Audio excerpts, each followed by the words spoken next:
بلا شبہ آج کا ہر نوجوان یہ اچھی طرح جانتا ہے کہ مایوسی یا نفسیاتی دباؤ خود کو کمزور کر سکتی ہے، اور یہی رویہ اگر عادت سے فطرت میں متبدل ہو جائے تو پھر آنے والے وقت میں اس کے اعتماد پر بھی مضر اثرات رونما ہو سکتے ہیں۔ اسی نقطے کی طرف نوجوانوں کے تئیں سوامی وویکانند نے خوب نشاندہی کی ہے۔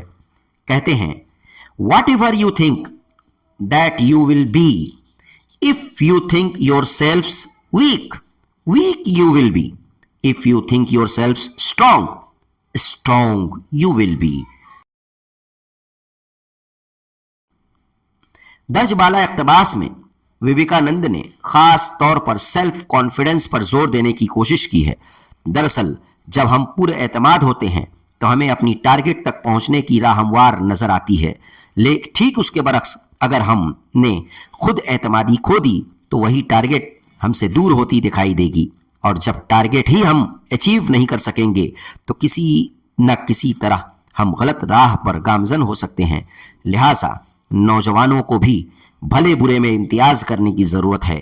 ہمیں اللہ کی ذات پر کلی امید ہے کہ ہماری نوجوان نسل نشہ خوری کے چنگل میں پھنسنے کے بجائے خود کو درست راستے پر لانے کی نہ صرف کوشش کرے گی بلکہ اول الذکر علامہ اقبال کے مقبول شعر کے مصداق شاہین بن کر پہاڑوں کی چٹانوں میں بسیرا بھی کرے گی۔